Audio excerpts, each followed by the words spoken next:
निवेदन है, हमारा सनातन धर्म का नूतन वर्ष चैत्र महीने से प्रारंभ होता है, गुड़ी पड़वा से प्रारंभ होता है। फिर भी कैलेंडर से नया वर्ष भी अगर तुम मना रहे हो तो हमें कोई दिक्कत नहीं, पर एक बात याद रखना, और 1 जनवरी भी मनाओ तो मेरे कुबेरेश्वर बाबा के दरवाजे पर आकर 1 लोटा जल चढ़ाकर मनाओ। मेरे शंकर भगवान के दरवाजे से, वो कुबेर भंडारी के दरवाजे से मनाओ, जो कुबेरेश्वर बाबा तुम्हारी जिंदगी को सार्थक करे, तुम्हारे जीवन को आनंदित करे। तो मालूम पड़े मदिरा की दुकान पर बैठकर, मय खाने में बैठकर, जुए में बैठकर, गलत व्यसन में बैठकर, मांसाहार में बैठकर, गलत संगत में बैठकर, यदि हम अपने जीवन को अगर नूतन वर्ष मनाते हैं तो यह हमारे जीवन का सबसे बड़ा धिक्कार है। मनाओ, नूतन वर्ष मनाना है तो एकजुटता में मनाओ, नूतन वर्ष मनाना है तो सनातन की एकता में मनाओ, नूतन वर्ष मनाना है तो अपने सनातन धर्म की मजबूती में बनाओ, नूतन वर्ष मनाना है तो अपने को एकजुट होकर रहने पर यह संकल्प ले लो अपने अंदर कि हम सनातनी, हम हिंदू सब एकजुट होकर रहेंगे। और अगर आज एकजुट नहीं हुए तो फिर आने वाला समय वो बांग्लादेश तुमको प्रेरणा दे रहा है, जहां पर हिंदुओं को छाट कर उनके प्राणों को लिया जा रहा है। आज तुम्हें जागना जरूरी है, आज सत्य सनातन धर्म को जागना जरूरी है, और एक एक बच्चे को जागना जरूरी है। अगर आज नहीं जागे तो एक ना एक दिन तुम्हारी भी दशा बिगड़ जाएगी। इसलिए नूतन वर्ष मनाओ, मदिरा की दुकान पर नहीं, दारू की दुकान पर नहीं, मय खाने में नहीं, वेश्यावृत्ति में नहीं, जुए में नहीं, मांस में नहीं। अगर मनाना है तो किसी शंकर के मंदिर में जाकर 1 लोटा जल चढ़ाकर अपने नूतन वर्ष के प्रारंभ करिए, अपने नूतन वर्ष को प्रारंभ करिए।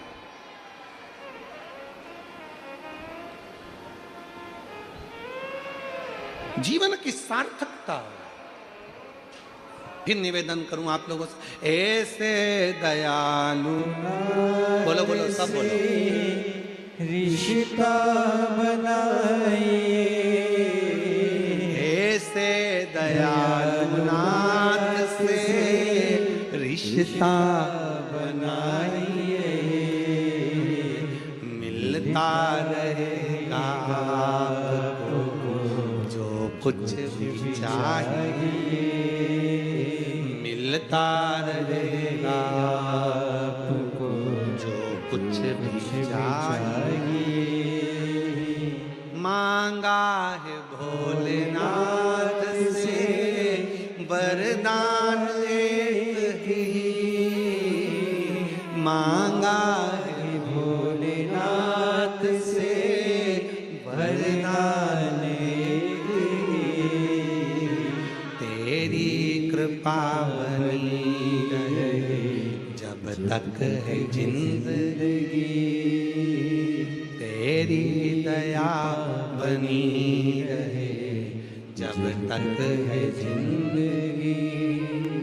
उसकी कृपा होना चाहिए, उसकी दया होना चाहिए, किसी दूसरे की सामर्थ्यता नहीं। केवल देवता देंगे पल्ला झाड़ कर, और मेरा कुबेर भंडारी देगा छप्पर झाड़ कर, और वो देता है, साधारणता में नहीं देता, थोड़ा बहुत तो देता ही नहीं है। पूरी कथा को देखिए, 10 साल 20 साल 30 साल की कथा निकाल कर देखिए, पूरी कथा की वीडियो आप निकालिए, हर वीडियो में आप देखोगे भगवान ने जिसकी भी गोदी में बच्चा दिया, एक एक तो कम दिया, 2-2 ज्यादा दिया, क्योंकि उसकी रीति है, देता छप्पड़ फाड़ के। और पति से भी निवेदन करेंगे, याद रखना, पति आपका आदर करे, आपके ससुराल आपके परिवार वालों का आदर करे, तो आपको भी उसके परिवार वालों का आदर सम्मान दोनों को बरकरार रहे, दोनों को।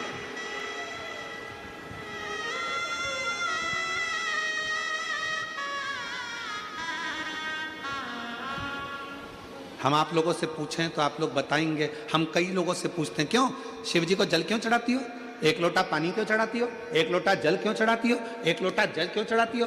तुम्हारा पति मना करता है जल चढ़ाने के लिए, मत जा।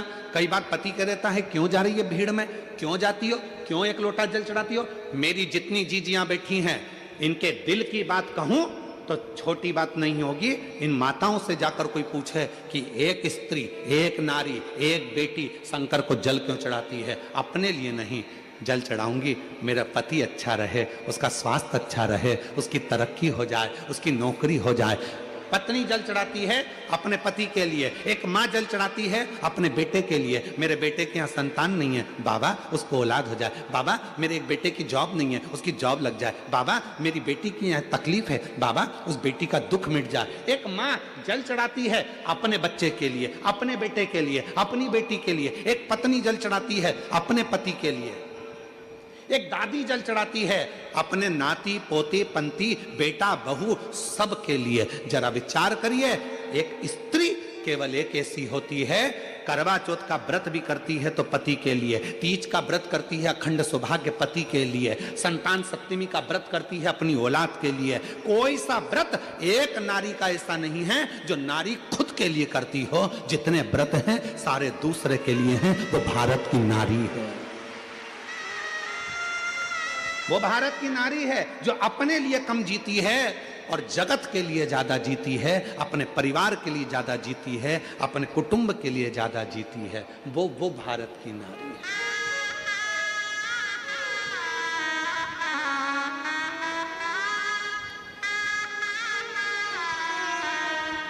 वो भारत की। और उसके बाद भी लोग कह दें कि मंदिर क्यों जा रही हो, क्या करोगी जाकर,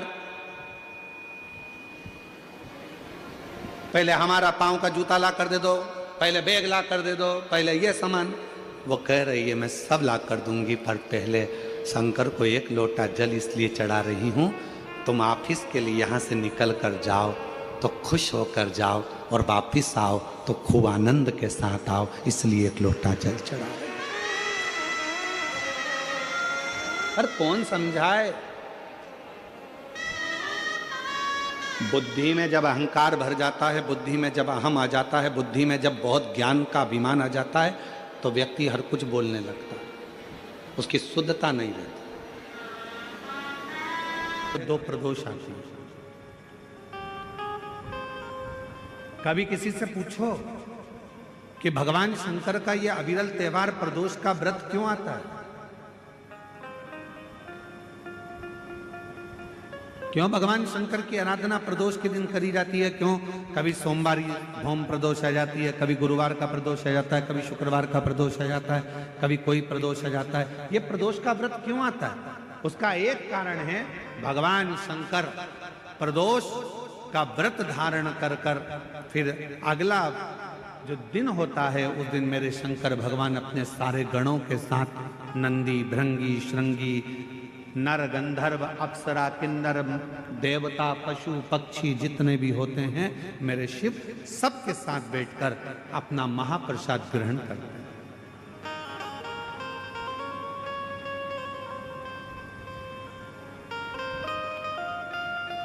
साथ बैठने पर हमारा क्लेश समाप्त होगा। आज के जमाने में चार भाइयों का परिवार, एक इधर जा रहा है एक उधर जा रहा है, देवरानी जेठानी ननंद सब अलग अलग क्षेत्र में जा रही, कोई सुनने को तैयार नहीं। तो शिव महापुराण की कथा कहती है एक कर्ज से बच जाओ, दूसरा क्लेश से बचो। हफ्ते में महीने में एक दिन ऐसा बनाओ जिस दिन मेरे घर के पूरा परिवार एक जगह पर एकत्रित हो, भोजन करें, साथ बैठे, साथ बैठकर अपने परिवार की चर्चा। हम ये भी नहीं कहेंगे कि तुम किसी परमात्मा की आराधना करो कि साधना की आराधना, आप तो साथ बैठो, अपना मनन चिंतन करो कि हमें अपने घर को कैसे संवारना है, हमें अपने परिवार को कैसे संवारना है, हमें अपने बच्चों को उच्च शिक्षा कैसे देना है, हमें अच्छी चिकित्सा कैसे देना है। हम कहीं आडंबर में तो नहीं फंस रहे, हम कहीं गलत जगह पर तो नहीं फंस रहे, आडंबरों से मुक्त कैसे करें। आज थोड़ी सी बीमारी आती है और लोग भटकना चालू कर देते हैं, यहां जा रहे हैं वहां जा रहे हैं, तबीयत खराब हो गई तो यहां जाओ वहां जाओ। हमने जब से शिव महापुराण की कथा बाची है एक बात हमेशा कही है कि सबसे पहले अगर शरीर में कष्ट है तो अपने गांव के प्राथमिक चिकित्सा केंद्र में जाओ, उसके बाद फिर शहर के हॉस्पिटल में जाओ, फिर शहर के हॉस्पिटल से जिले के हॉस्पिटल में जाओ, फिर जिले के हॉस्पिटल से फिर कोई बड़ी सिटी के कोई हॉस्पिटल में जाओ, कहीं भटको ना, जरूरी है। बड़े हॉस्पिटल में कब जाना? जब पहले छोटे हॉस्पिटल में जाना। बड़ा हॉस्पिटल वाला क्या करेगा? तुम्हारे पहले की हॉस्पिटल की फाइल दिखाओ, साहब ये हमने हमारे गांव के हॉस्पिटल में दिखाया था, साहब ये हमारे कवर्धा में दिखाया था, साहब हम फिर बिलासपुर पहुंचे, साहब अब हम रायपुर आए हैं, ये देखो हमने ये जांचें कराई है। छोटे हॉस्पिटल से बड़े हॉस्पिटल तक जाओ। पर आजकल व्यक्ति क्या करता है? डायरेक्ट बड़े में जाने की सोचता है। उसी तरह जैसे गांव के लोग इकट्ठे हुए और कहाँ जा रहे हो साहब? तो कहा हम अमरनाथ जा रहे हैं। कहाँ जा रहे हो साहब? हम केदारनाथ जा रहे हैं। तो हम उनसे पूछे, भैया तुम अमरनाथ जा रहे हो, बड़े हॉस्पिटल में जा रहे हो, तुम केदारनाथ जा रहे हो, बड़े हॉस्पिटल में जा रहे हो, पर ये तो बताओ कि प्राथमिक चिकित्सा केंद्र पहुंचे कि नहीं पहुंचे? पहले अपने गांव में जो शंकर जी का मंदिर है उसमें जाना चालू करा कि नहीं करा? पहले शिव जी के मंदिर में जाना चालू करा कि नहीं करा? आज का व्यक्ति अमरनाथ जाना चाहता है, आज का व्यक्ति केदारनाथ जाना चाहता है, पर आज का व्यक्ति अपने घर के पास में जो शंकर जी का मंदिर है वहां जाना नहीं चाहता। लोग देखेंगे, हंसेंगे, ताना कसेंगे, कोई कुछ कहेगा, कोई कुछ कहेगा। पहले चिकित्सा केंद्र, प्राथमिक चिकित्सा केंद्र जाइए, पास के मंदिर जाइए।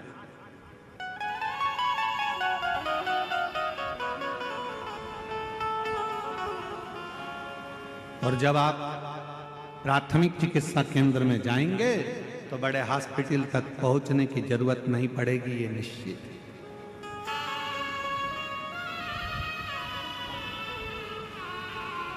बट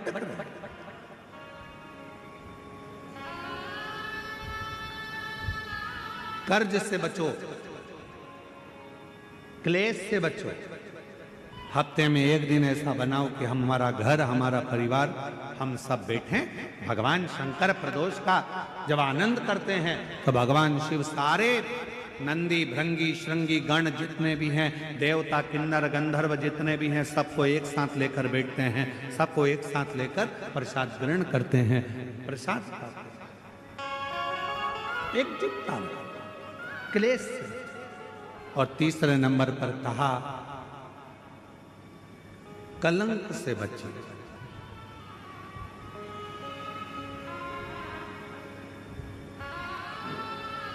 हमारे सनातन हिंदू धर्म में पतंग उड़ाने के लिए एक दिन दिया गया है। यहां उड़ाते पतंग? अरे बोलो तो जम के। कब उड़ाते हैं?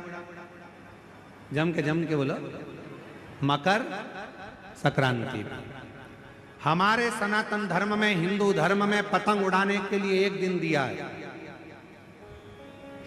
मकर संक्रांति का दिन।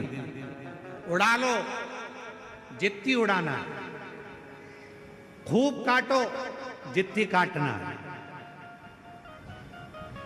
पर हमारे सनातन धर्म में यह कहा गया, साल में एक दिन मकर संक्रांति के दिन खूब उड़ाओ, खूब काटो, पर बाकी के दिन ना उड़ाना ना काटना। शिव महापुराण की कथा कहती है, किसी का कोई काम हो रहा है, किसी के बेटे की शादी हो रही है, किसी की बेटी का संबंध हो रहा है, लोग हर कुछ बोलकर उड़ा देते हैं और उसके संबंधों को काट देते हैं। शिव महापुराण की कथा कहती है, कोई उन्नति की सीढ़ी पर चढ़ रहा है तो उसको चढ़ने दो, बढ़ने दो, उसको काटने का प्रयास मत करो, क्योंकि हम सब सनातनी हैं। सनातनी काटता नहीं है, सनातनी जोड़ता है।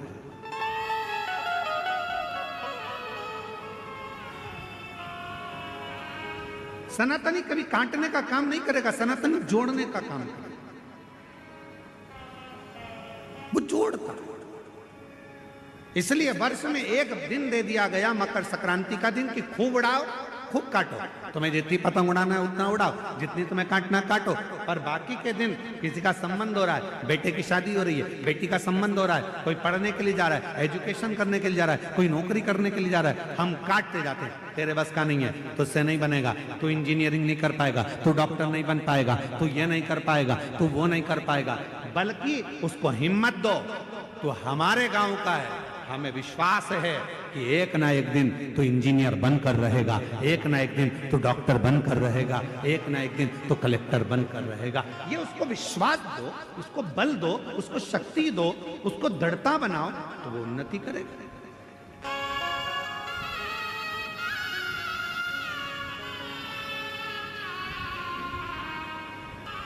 अब हम क्या कर रहे हैं, अपने तो अपनों को जोड़ ही नहीं पा रहे, उसको काटने में लगे।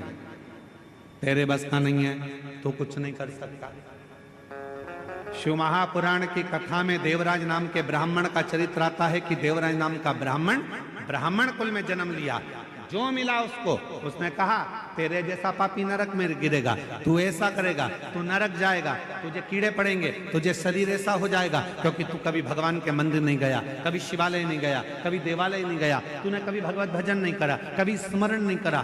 देवराज चोरी में लिप्त रहता, वेश्यावृत्ति में लिप्त रहता।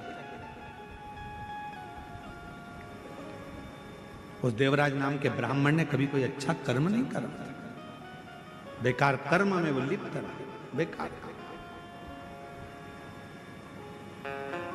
अब जरा विचार करिए,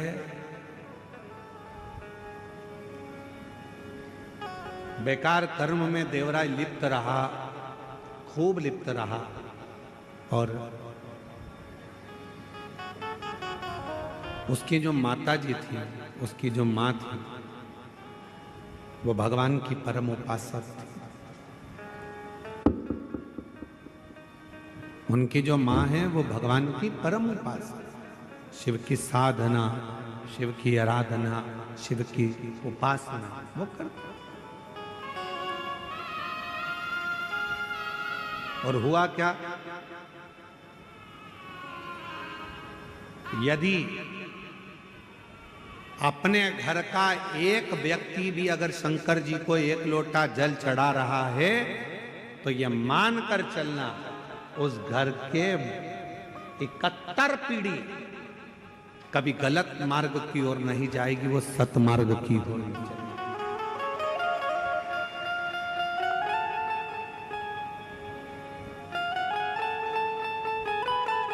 सतमार्ग की ओर जाएगी।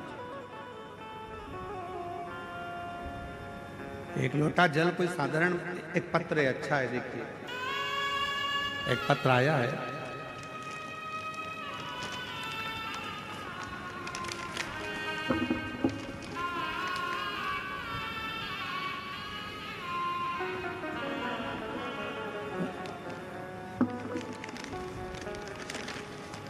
एलईडी पर और आस्था चैनल पर यह पत्र चलेगा।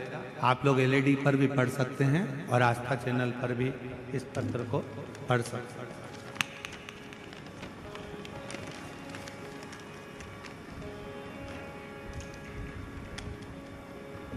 मैं सावित्री साहू, ग्राम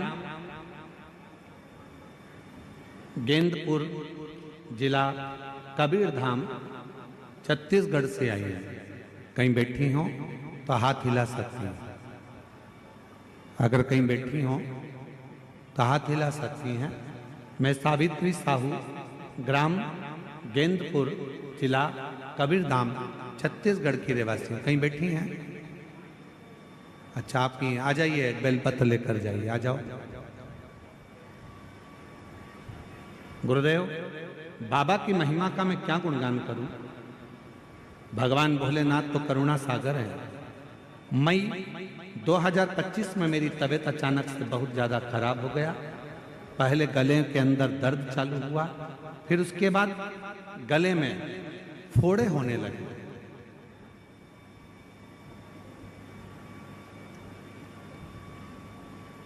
दिन पे दिन मेरा तबीयत बिगड़ता गया। तब मैं अस्पताल गई। इलाज के दौरान डॉक्टर ने बताया कि आपके गले में कैंसर हो गया है। मैं बहुत डर गई। फिर भी मैं बाबा भोलेनाथ के मंदिर में एक बहन जी के कहने पर चली गई। 3 महीने से ना तो कुछ खा पा रही थी, ना पानी पी रही थी। दिन पे दिन मेरी तबीयत बिगड़ती। बिगड़ती गई। फिर मैं अस्पताल गई, डॉक्टर से मिली, फिर कोई सुधार नहीं हुआ। जब सुधार नहीं हुआ उसके बाद मैंने विश्वास करा बाबा भोले बाबा पर, और बाबा के मंदिर जाती, प्रतिदिन मंदिर जाती और जल चढ़ाती रहती। उसके बाद मैं तीसरे बार फिर अस्पताल गई, डॉक्टर को मिली, फिर चेकअप करवाया। तब चेकअप कराने पर मालूम पड़ा कि मेरी रिपोर्ट पूरी नॉर्मल आ गई है, नॉर्मल बताया। डॉक्टर तो हैरान रह गए, क्योंकि डॉक्टरों ने ऑपरेशन के लिए मना कर दिया था। उसके बाद 3 महीने बाद फिर से गले में दर्द चालू हो गया।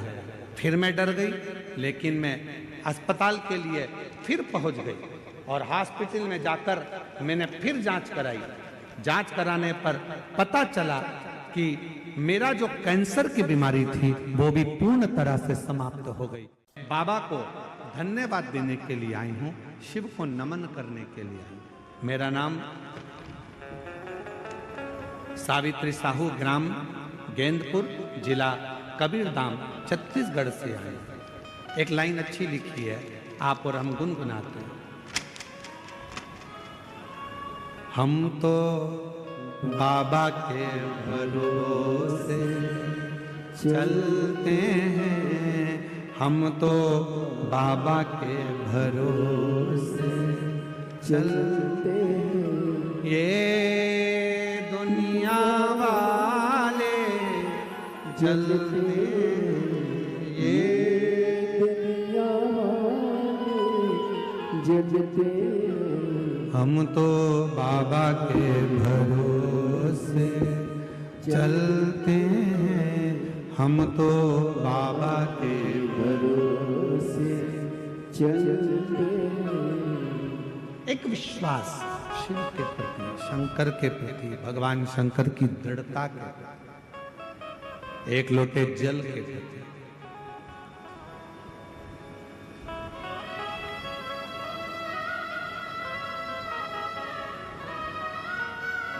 करो विश्वास, शंकर भगवान पर चढ़ा हुआ जल पियो, पर उससे पहले अपने नजदीक के हॉस्पिटल में जाकर जांच भी कराते रहो, इलाज भी कराते रहो।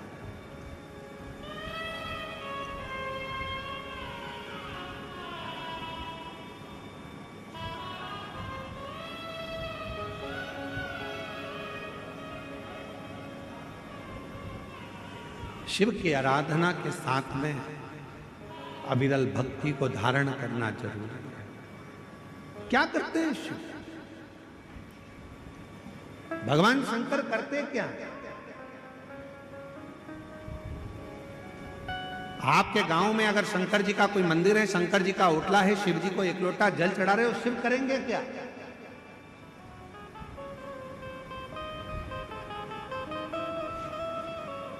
क्या करेंगे भगवान शंकर? जैसे आप अपने पल्लू में रुपये को बांध कर रखते हो, पैसे को बांध कर रखते हो, वो पैसा जब जरूरत पड़ती है तब पल्लू को खोला, पैसा निकाला, पर्स को खोला, पैसा निकाला, काम लिया, दिया, वापिस बांध लिया। उसी तरह शिव जी को एक लोटा जल चढ़ाते रहो। शंकर जी के मंदिर में अगर एक लोटा जल, शिवलिंग पर एक लोटा जल चढ़ाते रहोगे तो वो जल चढ़ा हुआ तुम्हारा पुण्य एक ना एक दिन जब तुम्हारी दुख की घड़ी आएगी तब देव अधिदेव महादेव पर चढ़ा हुआ जल वहां काम आ जाएगा, उस स्थान पर काम।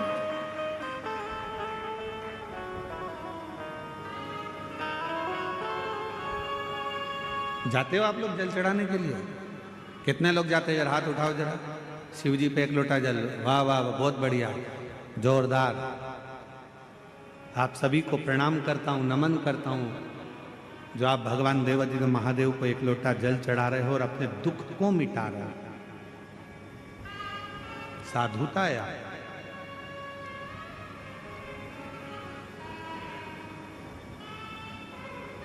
भटकन से दूर। देवराज नाम के ब्राह्मण को अपशब्द पर अपशब्द कहे गए। ये तो वेश्यावृत्ति में लगा रहता है, जुआ में लगा रहता है, गलत काम में लगा रहता है, गलत संगत में लगा रहता है, गलत कार्य में लगा रहता है। बार बार देवराज नाम के ब्राह्मण को बार बार कहा गया कि ये गलत गलत कार्य में लगा रहता है, पर देवराज नाम का ब्राह्मण माना, गलत संगत में लगा हुआ है, गलत कार्य में लगा हुआ है, वेश्यावृत्ति में लगा हुआ है, जुए में लगा हुआ है, मदिरापान में लगा हुआ है, मांसाहार में लगा हुआ है। पर उसकी जो माता जी थी, देवराज नाम के ब्राह्मण की जो माँ थी, वो शंकर के मंदिर में एक लोटा जल चढ़ाती, शिव के मंदिर में झाड़ू लगाती, बुआरी लगाती, सफाई करती, मंदिर को साजो संभालती, मंदिर का श्रृंगार करती, और वो जल आज काम आता।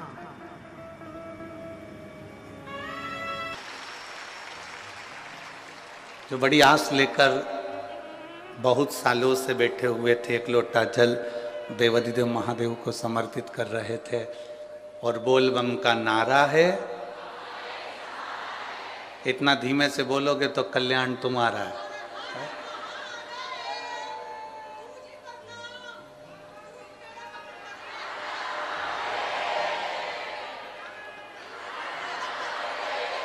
पढ़ूंगा पढ़ूंगा पढ़ूंगा। बोल बम का नारा है, सारी समस्या का हल, शिव तत्व की प्राप्ति का यह मूल केंद्र बिंदु है शिव पुराण।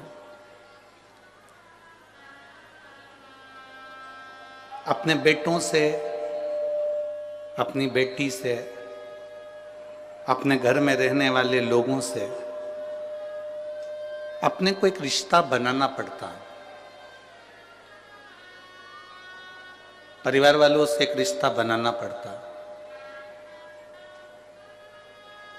ये हमारा बेटा है, ये हमारी बहू है, ये हमारी बेटी है, ये हमारे कुटुंब वाले हैं, ये हमारे परिवार वाले हैं।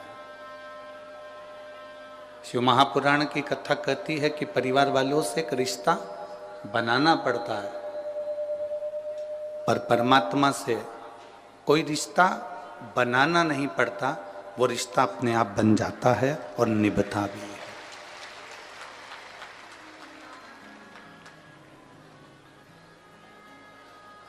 ब्रह्मा ब्रह्मलोक में रहते हैं, भगवान विष्णु बैकुंठ लोक में रहते हैं।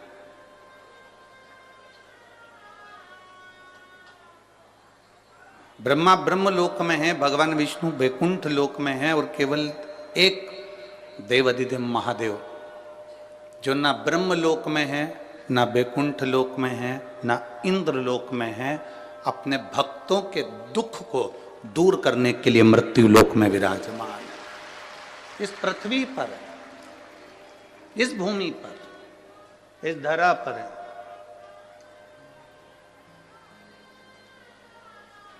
तुम्हारे नजदीक में जो होता है वो आपके दुख को समझता है।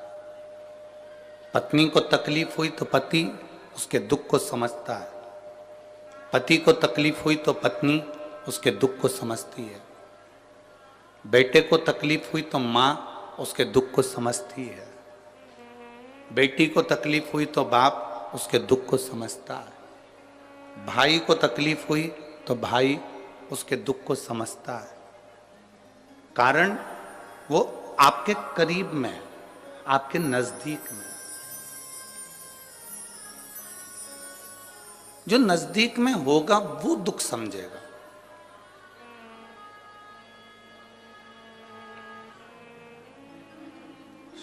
भगवान भोलेनाथ, भगवान शिव हमारे नजदीक में।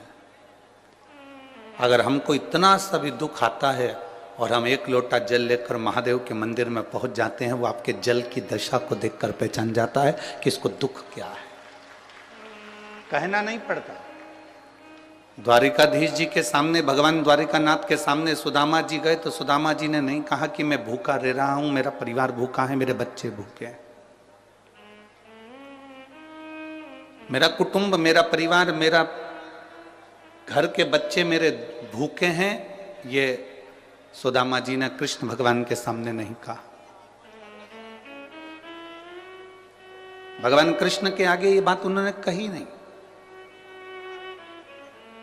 कि मेरे बच्चे भूखे हैं, मेरी पत्नी भूखी है, मेरा परिवार भूखा है, ये बात नहीं कही। केवल उन्होंने तंदूल की पोटली निकाली, चावल की पोटली निकाली और तंदूल की पोटली निकाल कर दे दी। और तंदूल की जो पोटली भगवान कृष्ण ने ली, उसमें से तंदूल जब निकाले और उन तंदूल को मेरे भगवान कृष्ण ने अपने मुख में लिया, उतनी देर में पहचान गए कि सुदामा का दुख कितना है, सुदामा के हृदय में तकलीफ कितनी है, हृदय में कष्ट कितना है।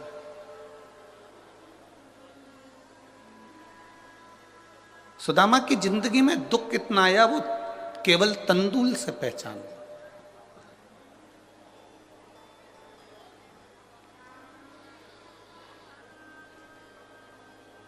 आपको जाकर देवाधिदेव महादेव के सामने ये नहीं कहना है कि मेरा दुख कितना है।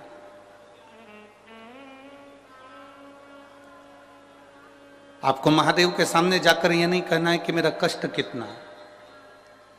आपको तो महादेव के मंदिर में जब जाएं, भगवान शिव के मंदिर में जब जाएं, एक लोटा जल लेकर, जब अपने घर का पानी लेकर, घर का जल लेकर, मंदिर का जल नहीं, घर का जल लेकर जब आप देवाधिदेव महादेव के पास में पहुंचेंगे, भगवान शंकर को एक लोटा जल समर्पित करेंगे, तो महादेव उस जल से पहचान जाएंगे कि आपकी जिंदगी में तकलीफ क्या चल रही है, आपके जीवन में दुख क्या चल रहा है।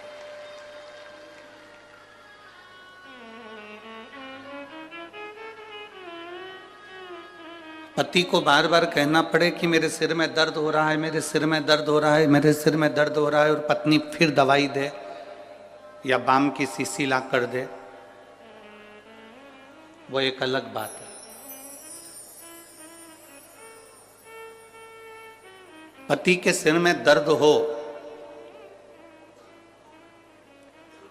पति का चेहरा बता दे कि इसको क्या तकलीफ है, और पत्नी तुरंत दौड़कर पानी का गिलास लेकर आए या दवाई का बॉक्स, मेडिकल बॉक्स लेकर आए और अपने पति को पूछे कि लाओ मैं आपको कुछ दवाई दे दूं, आपका चेहरा अच्छा नहीं लग रहा है, आपका स्वरूप अच्छा नहीं लग रहा है, आज आपके चेहरे पर रौनक नहीं है, मुझे लगता है आज आपको कोई कष्ट है, आप कुछ टेंशन में हो, डिप्रेशन में हो, आपका चेहरा बोल रहा है कि आपको कोई तकलीफ है, लाओ मैं तुम्हें कुछ दवाई दे दूं, कुछ गोली दे दूं, ग्लूकोज दे दूं, पानी दे दूं, कुछ नींबू पानी मंगा दूं, नारियल पानी बुलवा दूं। पति को कहना ना पड़े कि मेरे को ये तकलीफ है, और पत्नी मेडिकल का बॉक्स लेकर आ जाए और आपका चेहरा देखकर पहचान जाए कि आप तकलीफ में हो, तो समझ लेना कि पति और पत्नी का संबंध बड़ा प्रबल संबंध है। वो जान गई कि चेहरे से कि मुझे तकलीफ क्या है। उसी तरह महादेव के मंदिर में आप जब एक लोटा जल लेकर शिव के मंदिर में बस केवल उसकी दरवाजे पर पहुंचो, और मंदिर में जब आप एक लोटा जल चढ़ाओ, आपके हाथ के जल चढ़ते से महादेव पहचान जाए कि इसको तकलीफ क्या है, तो समझ लेना तुम्हारी भक्ति प्रबल हो गई, तुम्हारा विश्वास दृढ़ हो गया, तुम्हारा भरोसा पक्का हो गया।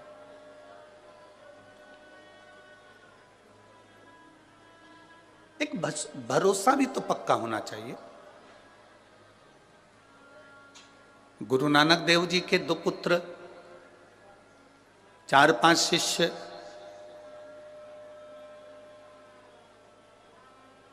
ऐसा नहीं कि गुरु नानक देव जी के लिए सब ठीक नहीं थे, सब श्रेष्ठ थे। गुरु नानक देव जी ने तो हर पंक्ति में यह बात कही है कि सब में रब को देखो, साईया सब में समाया।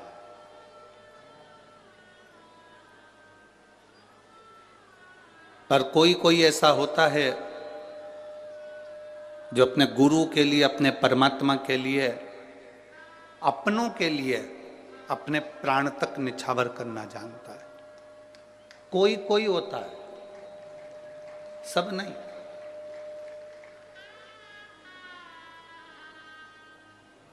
पड़ोसी तुम्हारे बन सकते हैं,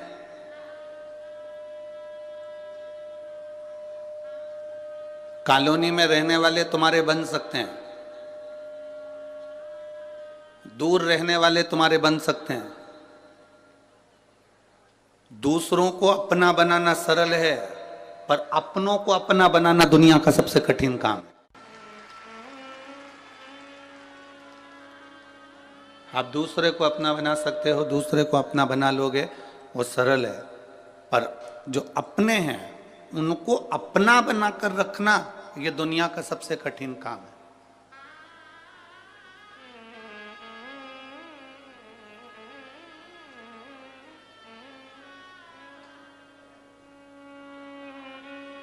भगवान नारायण की माता लक्ष्मी, आप में से कितने लोग हैं जो तिरुपति गए? हाथ उठाओ जरा। गए हो? रखो। आप में से कितने लोग हैं जो द्वारका जी गए? ठीक है, रखिए। आप में से कितने लोग हैं जो कभी पंढरपुर गए हो? कभी गए हो? रखिए। आप में से कितने लोग हैं जो बद्रीनाथ गए हो? ठीक है। बद्रीनाथ के मंदिर में, बद्रीनाथ जी के पास में लक्ष्मी जी बैठी हैं क्या? अरे बोलो तो जम के। नहीं। द्वारकाधीश में, द्वारकाधीश के पास में रुक्मणी जी बैठी हैं क्या द्वारकाधीश के नजदीक में? नहीं। पंढरपुर में हरि विठल जी के पास में रुक्मणी जी बैठी हैं क्या? नहीं। तिरुपति में नारायण के पास में लक्ष्मी जी बैठी हैं क्या? नहीं।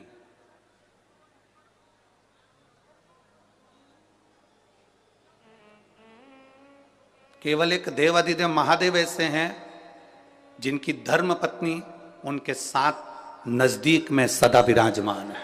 केवल एक। ब्रह्मा जी के पास में ब्रह्माणी नहीं है, इंद्र के पास में इंद्राणी नहीं है, नारायण जी के पास में लक्ष्मी भी दूर हैं, द्वारकाधीश से रुक्मणी जी भी दूर हैं, बद्रीनारायण में बद्रीनाथ जी से लक्ष्मी जी दूर हैं, पर केवल एक देवाधिदेव महादेव हैं जिनके पास में पार्वती जी साथ में बैठी हैं, साथ में।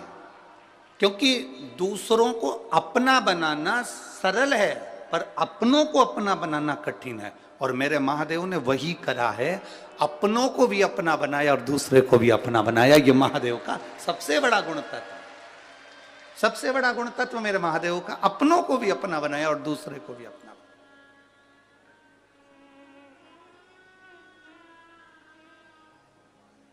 एक बार गुरु नानक देव जी जा रहे थे, उनके सारे शिष्य उनके साथ, उनके पुत्र उनके साथ में थे। एक बहुत गंदा सा एक तालाब देखा गुरु नानक देव जी ने और सोचा कि आज अपने शिष्यों की, अपने पुत्रों की थोड़ी सी परीक्षा ली जाए।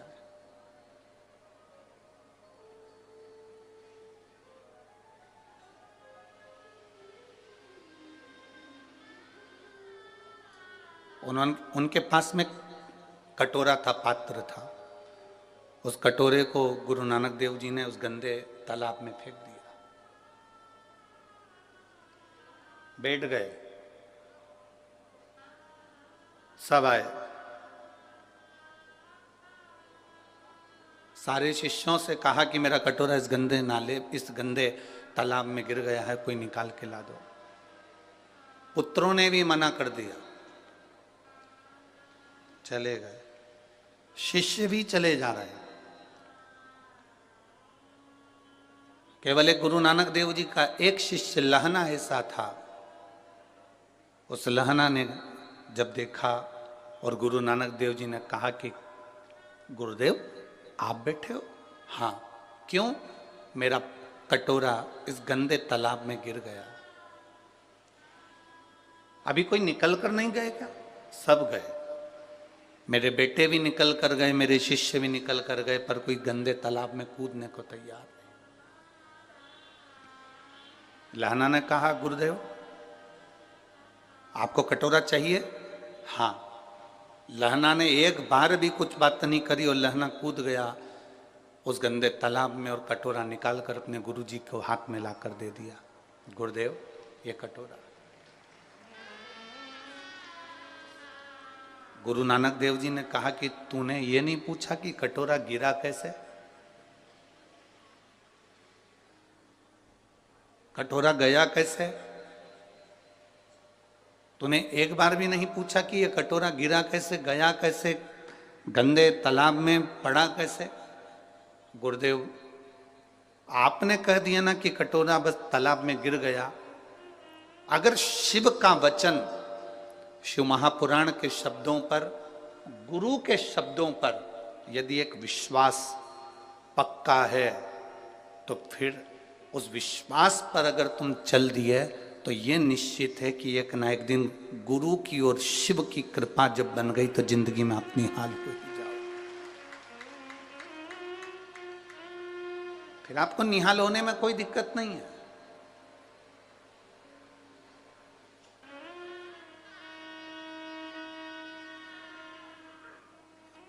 जिसने शंकर भगवान पर भरोसा करा है, जिसने शिव जी पर विश्वास करा, एक लोटे जल पर विश्वास करा,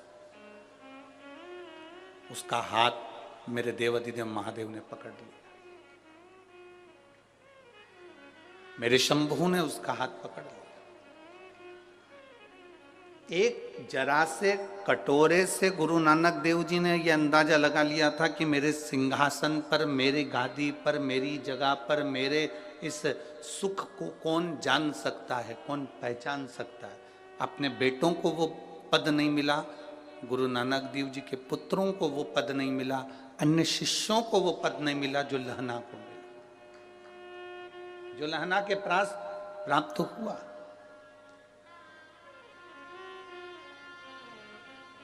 आपको शिव जी के मंदिर जाकर ये नहीं बार बार कहना कि मुझे दुख है। आप तो, आपका घर का जो पानी है ना, आपके घर का जो जल है, जब आप उस जल को लेकर जाते हो ना और शिव जी के मंदिर में पहुंचते हो, तो वो जल बता देता है कि आपका दुख कितना है, आपकी तकलीफ कितनी है।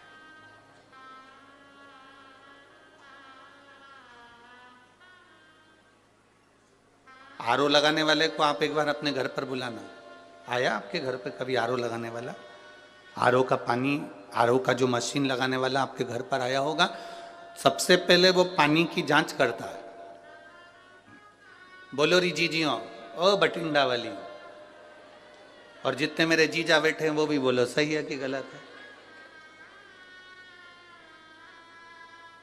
आरओ लगाने वाले को आप अपने घर पर बुलाएंगे तो पहले वो पानी की जांच करेगा, इसमें खार कितना है, मिट्टी कितनी है, कितना क्लीन है, वो जांचेगा। फिर कहेगा कि मशीन लगा तो दे रहे हैं परंतु इसका जो फिल्टर है वो हर 15 दिन में खराब हो जाएगा, क्योंकि इसमें मिट्टी ज्यादा है और खार ज्यादा। तुम्हारा महीने का खर्चा तो जरूर होगा पर पानी क्लीन हो जाएगा। तुमने कहा साहब लगा दो, एक मशीन आरओ की लगाओ, हमारा ये पानी क्लीन होना चाहिए, पीने के लायक हो जाए।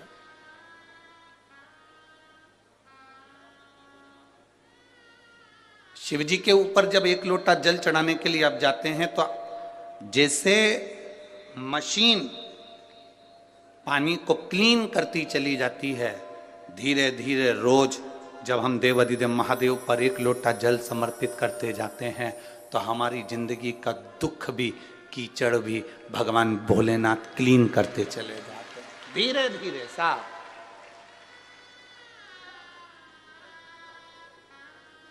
और मैंने तेरे ही भरोसे बाबा, तेरे ही भरोसे हवा बिच उड़ती जावांगी, बाबा डोर हटो छड़ी में कटी जावांगी, भोले मैं तेरी पतंग, शंभू मैं तेरी पतंग, हवा बिच उड़ती जावांगी, बाबा डोर हथो छड़ी में कटी जावांगी, भोले मैं तेरी पतंग, शंभू इनको सुनने के बाद एक बार भगवान ने एक भक्त से पूछा कि ये बता तुझे उड़ाऊं कि नहीं उड़ाऊं।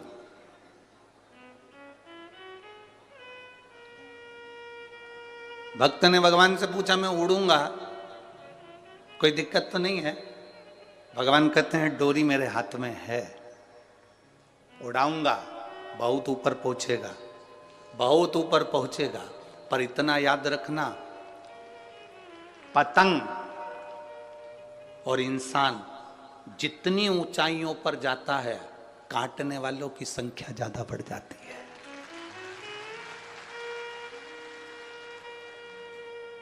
अगर तेरी तैयारी हो तो मैं तुझे उड़ा देता हूं।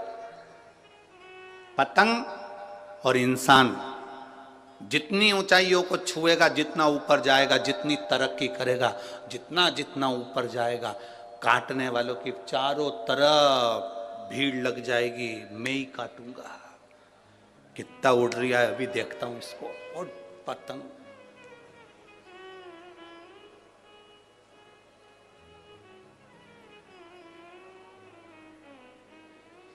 हमारे हिंदू धर्म में, हमारे सनातन धर्म में तो एक दिन दे दिया काटने के लिए, मकर संक्रांति का दिन, कि पतंग उड़े तुम काटो, मना नहीं है, बिल्कुल मना नहीं है।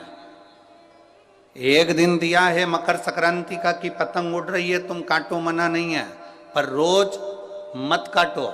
पर आज का व्यक्ति मकर संक्रांति पर कम पतंग काटता है, और किसी का घर में कोई आगे बढ़ रहा है, किसी का कहीं संबंध हो रहा है, रिश्ता जुड़ रहा है, संबंध हो रहा है, लोग उसे काटने में लग जाते हैं कि कैसे भी काट कर समाप्त किया जाए।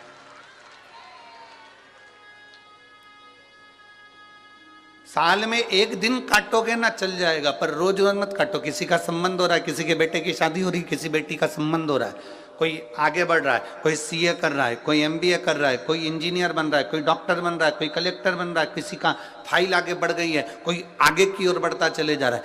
हमें टेंशन नहीं लेना। अच्छा, बाबा की कृपा हो, खूब आगे बढ़े। एक पत्र आया है,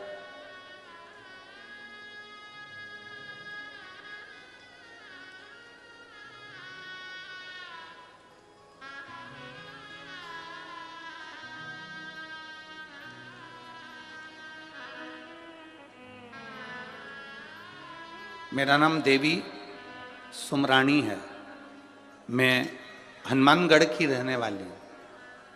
कहीं बैठी हो तो हाथ हिला सकती हैं। आप ही हैं? दोनों हाथ हिला दो एक बार। श्री शिवाय नमस्तुभ्यम। मेरा नाम देवी सुमरानी है, मैं हनुमानगढ़ की रहने वाली हूँ। 30 वर्ष से मैं माइग्रेन की तकलीफ को भोग रही थी। ऐसा कोई डॉक्टर नहीं जिसको मैंने जांच ना करा। थोड़े दिन दवाई लो, फिर वैसा कि वैसा ही हो जाता था। आखिरी में मेरे परिवार वालों ने भी आस छोड़ दी थी और कह दिया था अब कब तक दिखाऊं।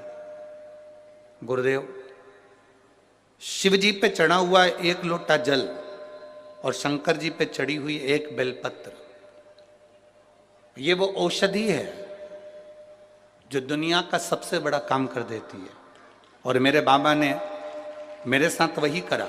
मैंने एक लोटा जल चढ़ाना प्रारंभ करा। जो बीमारी मेरी 30 साल से नहीं गई, एक लोटा जल, उस जल का आचमन करना, बेलपत्र शिव जी को समर्पित कर कर उस औषधि को पाना। आज मैं बाबा की कृपा से 30 वर्ष के बाद माइग्रेन की बीमारी से ठीक हुई हूं। मैं बाबा को यहां प्रणाम करने के लिए आई। एक बार दोनों हाथ हिला दो। हर हर महादेव। शिव तत्व इसी को कहते हैं। बैठिए बहन। थोड़ा सा फाइल मोटी हो सकती है, थोड़ा सा दुख बड़ा हो सकता है, पर कटेगा जरूर, संकट मिटेगा जरूर। पार्लर वाली इतनी चतुर होती है, आधा बहुत पोत के तुम्हें साइड में कर देती, दूसरे को चालू कर देती है। और जो ज्यादा बोलती है तो पार्लर वाली इतनी चतुर होती है, 2 ककड़ी काट के आंख पे धर देती है, बैठी रहे, और ऊपर से कह देती है बोलना मत ही, नहीं तो मुंह में सल पड़ जाएगा। तो बिल्कुल जैसी की जैसी बैठी।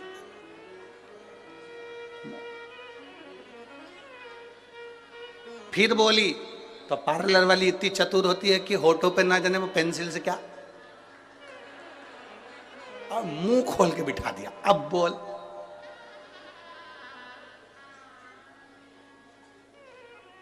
भीड़ कहां नहीं है।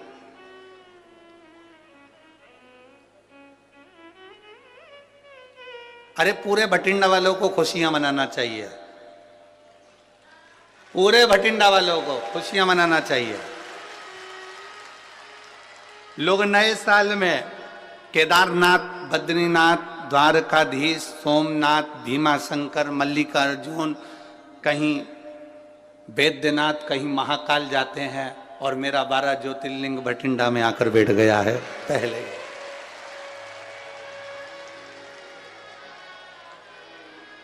बोल बम का नारा है, बैठ गया। और यही शिव भक्ति है, यही एक आनंद है। थोड़ा समय लग सकता है। एक पत्र और आया, देखिए।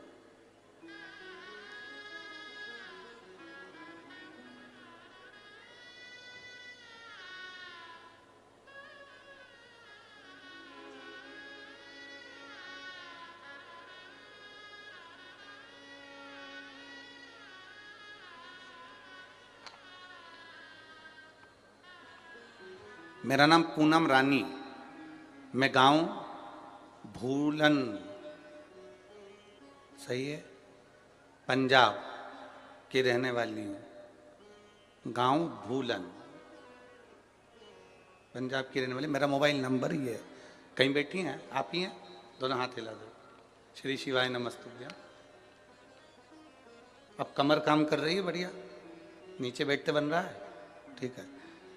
बाबा, मेरी रीढ़ की हड्डी में गैप हो गया था। डॉक्टर के हिसाब से मैं हमेशा 24 घंटे बिस्तर पर पड़ी रहती थी।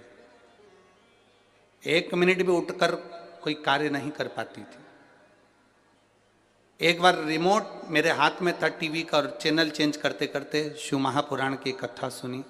आपने 31 मूंग के दाने का एक बड़ा सुंदर भाव वर्णन किया था, जो शिव के समर्पित करना था। एक बेलपत्री को खाना था। बस शिव जी के मंदिर में मेरे परिवार वालों से कहकर 1 लोटा जल पहुंचा देती। ऑपरेशन नहीं कराना चाहती थी, क्योंकि डॉक्टर के हिसाब से सही हो पाती कि नहीं हो पाती, पक्का पता नहीं था कि मैं उठूंगी कि नहीं उठूंगी। बेलपत्र रोज खाती, रोज बाबा को जल चढ़ाती। आज मैं बाबा को धन्यवाद देने के लिए, प्रणाम करने के लिए आई हूँ कि अब मैं नीचे भी बैठ सकती हूँ, और बैठकर कथा भी सुन सकती हूँ, और चल भी सकती हूँ। यह शिव तत्व है। औघड़ी है समय। बैठिए बहन, हर हर महादेव। बैठिए। शिव तत्व की प्राप्ति का मूल बिंदु।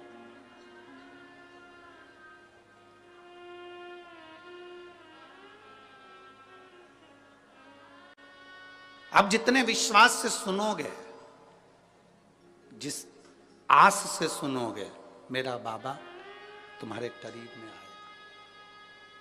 और खाली ना जाता कोई। जिसको आता है वो अच्छे आवाज में हमारे तक आवाज पहुंचे, बड़े भाव से। खाली ना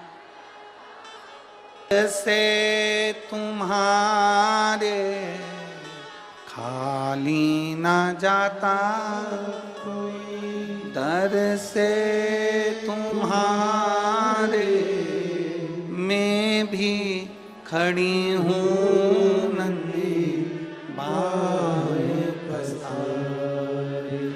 अपने हृदय से लगा लो, गिरा जा रहा हूँ, उठा लो, भोले अपने दर से अब तो ना टालो, गिरी जा रही हूँ, उठा लो। ये शिव की कथा है, ये शंकर का गुणगान है, ये शंकर की करुणा है, ये शंकर की उदारता है। दूसरे को अपना बनाना सरल है, पर अपनों को भी अपना बनाना कठिन है।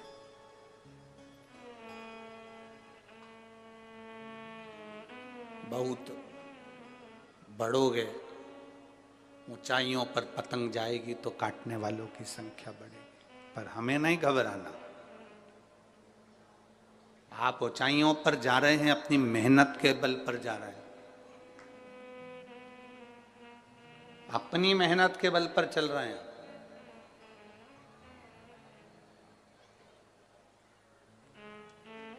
शिव महापुराण की कथा में ना तो कोई बेल दी जाती है, ना कोई भभूति दी जाती है, ना कोई नरियल दिया जाता है, ना तंत्र दिया जाता है, ना मंत्र, ना कोई विद्या। शिव महापुराण की कथा में ना कोई ढोंग होता है, ना कोई प्रपंच होता है। शिव महापुराण की कथा में तो केवल एक विश्वास होता है कि हम शंकर के मंदिर तक जाएं, बाबा पर एक लोटा जल चढ़ाएं, और तुम इस भरोसे पर मत रहना कि सियोर वाला महाराज तुम्हारे दुख को मिटाने के लिए आएगा। सियोर वाले महाराज को भी दुख आता है तो बाबा मिटाने के लिए आता है, तो तुम्हारा दुख भी वही मिटाने के लिए आएगा। किसी ढोंग और प्रपंच में नहीं फंसना हमको। केवल एक शंकर का दरवाजा ऐसा दरवाजा है, शिव का द्वार एक ऐसा द्वार है जहां ना तो ढोंग है ना प्रपंच है। वहां कोई ढोंग प्रपंच नहीं है, केवल एक काम है, तुम्हारा एक लोटा जल और एक बेलपत्र। बेलपत्र भी तुम्हारे पास होए तो चढ़ाओ, नहीं हो तो मंदिर की बेलपत्र उठाकर धोकर वापिस मंदिर में चढ़ा दो, मेरा शंकर स्वीकार कर लेगा। उसको दिखावे से मतलब नहीं, उसको बिल्कुल दिखावा नहीं चाहिए।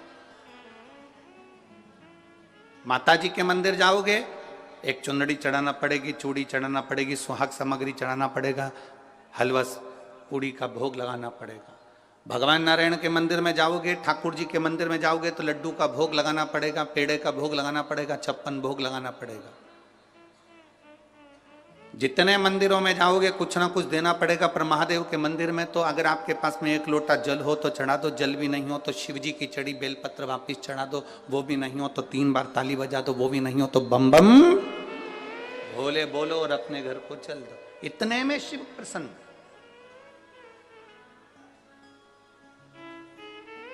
इतने में शंकर करुणा कर जाता। शिव महापुराण का महत्तम कथा है, देवराज नाम का ब्राह्मण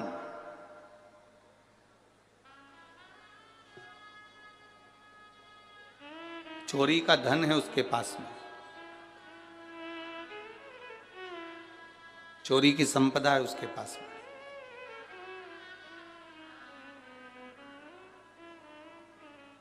किसी ने एक प्रश्न पंढरपुर की कथा में कहा था, गुरुजी व्यक्ति चोरी क्यों करता है?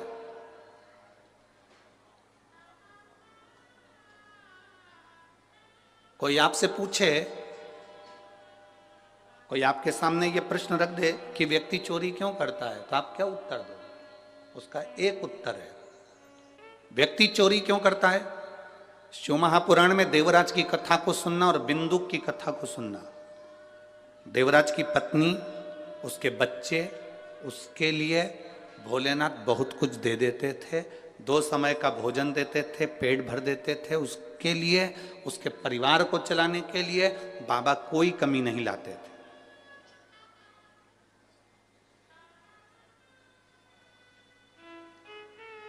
तुम्हारी भले 10,000 रुपए महीने की नौकरी है, तुम्हारी पत्नी वो मिलेगी जो 10,000 रुपए महीने की नौकरी को भी एडजस्ट कर लेगी। तुम्हारे बच्चे ऐसे होंगे जो 10,000 रुपए महीने से जो तुम कमाई कर कर लेकर आ रहे हो उसमें एडजस्ट हो जाएंगे।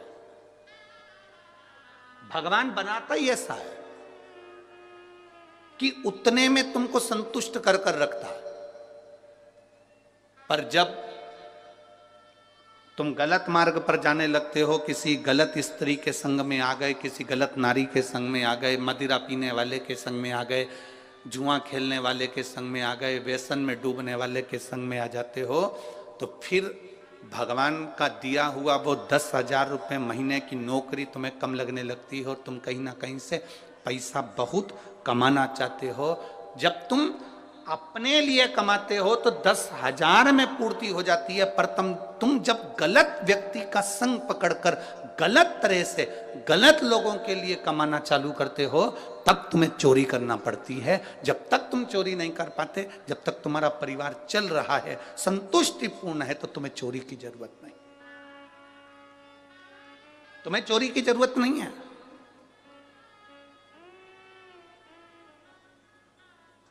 देवराज बहुत अच्छा था, उसकी पत्नी अच्छी थी, उसके बच्चे अच्छे थे, पर देवराज एक वेश्या के संग में पड़ गया, एक गलत स्त्री का संग पड़ गया देवराज को, और वो गलत स्त्री का संग ऐसा पड़ गया कि उस स्त्री ने कह दिया कि मुझे जो रानी के गले में हार पड़ा हुआ है वो हार मुझे चाहिए।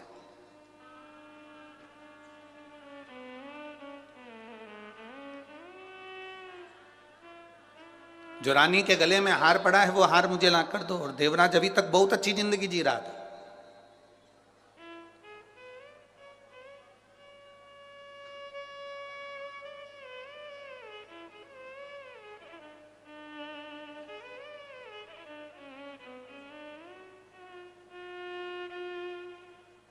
वैसे व्यक्ति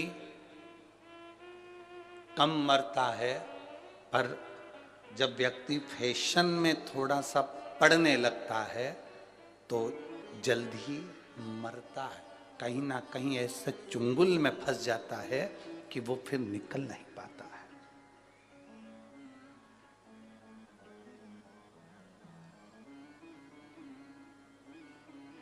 इतनी ठंड पड़ रही है भटिंडा में, हमारे उधर तो इतनी नहीं पड़े।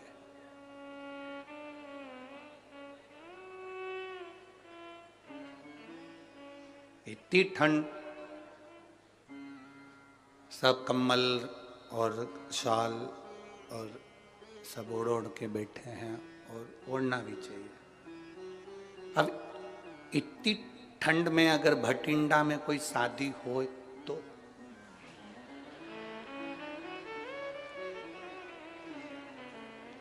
अब तेरा क्या होगा कालिया।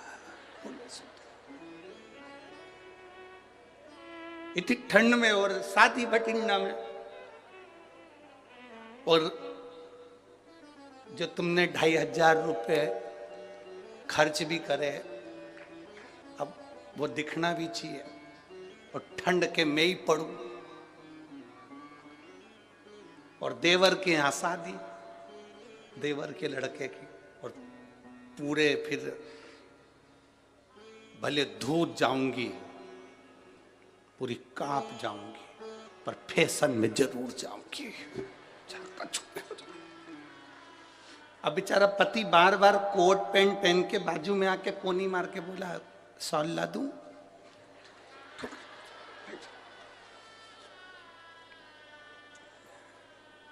शॉल भी लेके चलिए, पर वो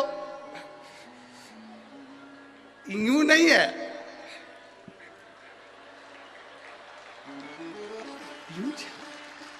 अब कह रहा है लाऊं तेरे को, तो कछु ओढ़ने का धूज रहे। गुलाब जामुन चम्मच में थी, कब बाजू वाले के प्लेट में पहुंच गई मालूम ही नहीं पड़ा। अब बोले भगवान शिव की कथा कर रही है। देवराज अपनी पत्नी और बच्चों के लिए कमाता, वो उस तक तो कोई तकलीफ नहीं थी। खूब आ रहा था, बाबा खूब दे रहा था, पर एक वेश्या का संग मिल गया देवराज को, और उस वेश्या ने कह दिया कि जो रानी के गले में हार पड़ा है वो हार मुझे चाहिए।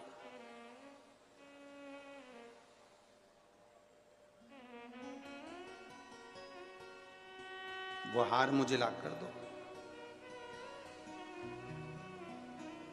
देवराज ने कहा कि वो रानी के गले में हार पड़ा रहता है, उस हार को लाना तो बड़ा मुश्किल है, बड़ा कठिन काम है। नहीं, मुझे तो वो हार चाहिए, ला कर दो मुझे। देवराज, रानी का नियम था रात्रि के समय पर गले का हार निकाल कर सोती थी। हमने पहले भी कथा में कहा, आज फिर कह रहे हैं,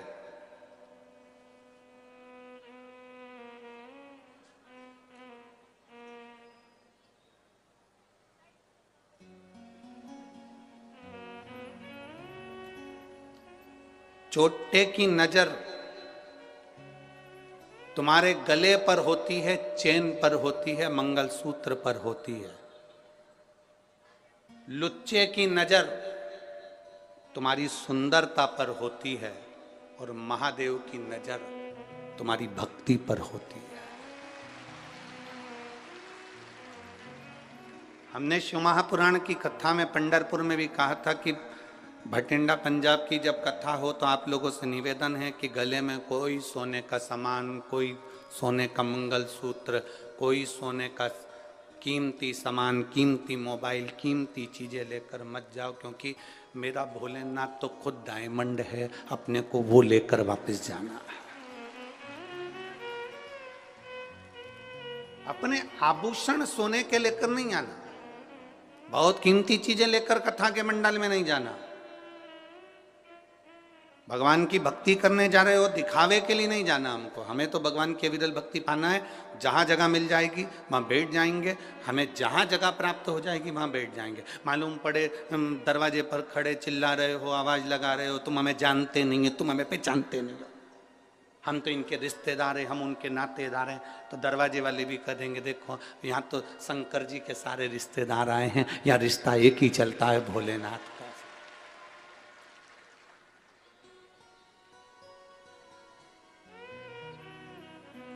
2 बजे कथा चालू होती है, 5 बजे विराम होती है।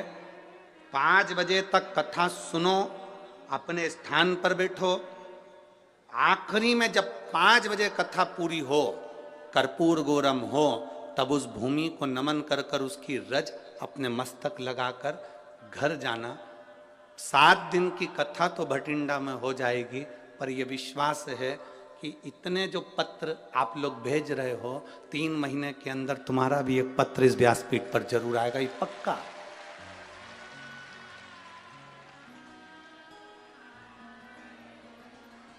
ये विश्वास मूल है। कथा में आओ, बैठो, घर वालों से कहकर आना कि मैं 2 बजे से 5 बजे तक कथा सुनकर आऊंगी, बीच में नहीं आऊंगी। स्थान ग्रहण करूंगी तो मैं 5 बजे कर्पूर गौरम कर्णावतारम होगा, आरती होगी, तभी उठूंगी, उसकी रज धारण कर कर फिर जाऊंगी। हवाई जहाज एयरपोर्ट पर उतरता है, ट्रेन स्टेशन पर रुकती है, बस स्टैंड पर रुकती है, हेलीकॉप्टर उतरने के लिए हेलीपैड बनता है। 7 दिन के लिए मेरे महादेव को उतरने के लिए शिव महापुराण की कथा हुई। आपको कहीं ढूंढने नहीं जाना। 7 दिन सेवा करो, भजन करो, कीर्तन करो। भगवान ने धन दिया हो तो किसी का मुंह झूठा कराओ, जल हो पीने की व्यवस्था करो। हाँ, ठंड ज्यादा पड़ रही है, ठंडा पानी नहीं दे सकते, थोड़ी अपनी 2 बाटल हम कहते हैं साथ में लाओ करो, तो उसमें गर्म पानी किसी पड़ोसन को दे दो, पी ले, ज्यादा ठंडा नहीं। बड़े भाव से, आनंद से सेवा का मौका मिला है। जितनी जितनी सेवा कर सकते हो और जितना जितना भजन कर सकते हो, 7 दिन भटिंडा वालों के इस पवित्र, समझ लो वो हेलीकॉप्टर को उतरने के लिए हेलीपैड बनाया जाता है, हेलीकॉप्टर उतर जाता है। ये पंडाल शिव महापुराण का जहां लगता है और शिव पुराण जहां होती है, वहां 7 दिन मेरा भोलेनाथ उतर जाता है। क्या देगा, क्या करेगा? हमारा विश्वास इस शिव पुराण से इतना है कि कई कई माताएं और कई कई भाई ऐसे हैं कि वो 7 दिन के अंदर ही उनका पत्र भी यहाँ पहुंचेगा। अगर दिल से सुनी तो 7 दिन में ही दे देगा, वो दिल से सुनी। थोड़ा विश्वास प्रकट करो, भरोसा।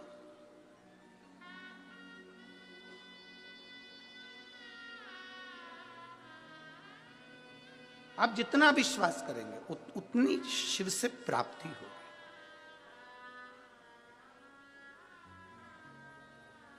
श्री शिवाय नमस्तु। तुम्हारा भरोसा दृढ़ दृढ़।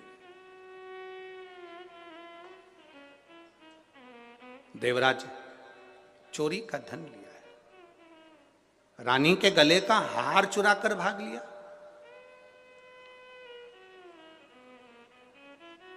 कीमती सामान लेकर कथा में ना जाए। क्यों? कीमती सामान तुम्हारे पास होगा तो बार बार तुम्हारी कीमती सामान पर तुम्हारा ध्यान जाएगा।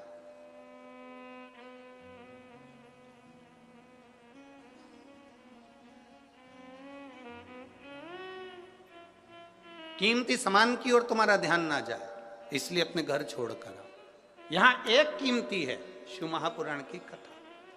7 दिन सुनो, और 7 दिन की शिव पुराण की कथा है। भागवत 7 दिन की होती है, शिव पुराण 7 दिन की होती है। विवाह होते हैं तो फेरे भी 7 लगते हैं। गोवर्धन पर्वत भी 7 कोस का है। हमारा जन्म, आपका जन्म सब 7 दिन में हुआ है। कोई रविवार को पैदा हुआ, कोई सोमवार को, कोई मंगल, कोई बुध, गुरु, शुक्र, शनि। इन्हीं 7 दिन में लोग पैदा होते हैं, इन्हीं 7 दिन में लोग चले जाते हैं। जिंदगी के केवल 7 दिन है। रविवार को जन्म हुआ, सोमवार को बड़े हुए, मंगलवार को ब्याह हुआ, बुधवार को बच्चे हुए, गुरुवार को बीमार पड़े, शुक्रवार को हॉस्पिटल गए, शनिवार को सीताराम हो गए। 7 दिन पूरे कंप्लीट हो गए। एक्स्ट्रा दिन मिला ही नहीं, किसी को नहीं मिलता। 7 वार हैं, रविवार, सोमवार, मंगल, बुध, गुरु, शुक्र, शनि, और एक बार और है, वो है हमारा परिवार। इसमें जितने रहकर भगवान का भजन कर सकते हो उतनी जिंदगी सार्थक हो सकती है। छोड़कर नहीं। कोई महाराज भटिंडा में आकर कह दे तुम अपना घर छोड़ दो, बिल्कुल मत छोड़ना। मना कर देना, सियोर वाला महाराज मना करा, नहीं छोड़ूंगा। कोई तुमसे कह दे कि दिन भर भूखे रहो, बिल्कुल मत रहो, 4 टाइम खूब डपट के खाओ।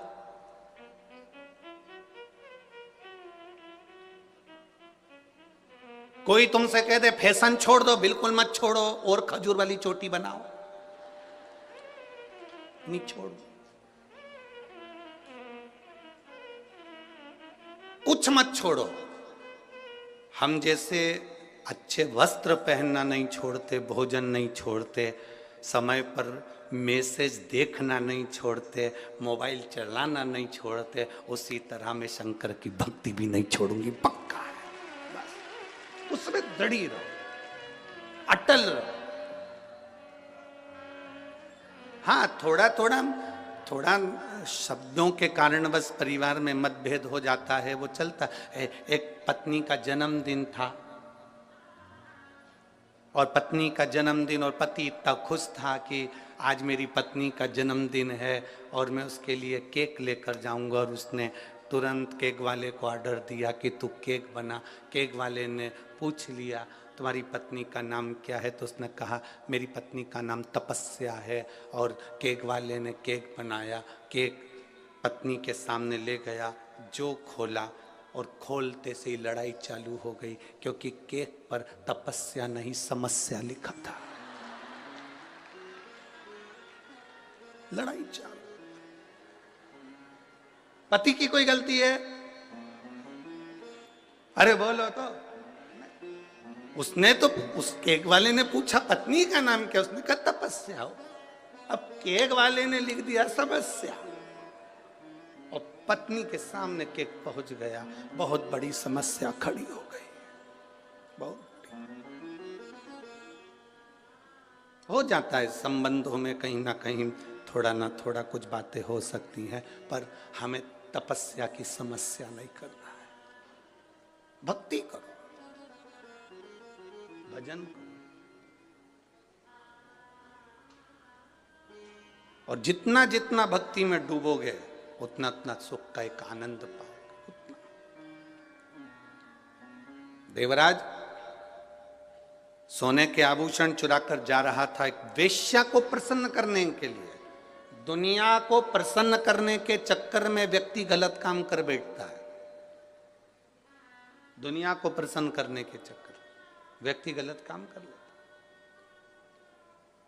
पर यदि सही मार्गदर्शक हो और सही मार्ग प्रशस्त करने वाला हो तो व्यक्ति फिर भटकता नहीं है, फिर भटकेगा नहीं। अगर सही मार्गदर्शक है तो। एक माता ने पत्र लिखा है कि मेरे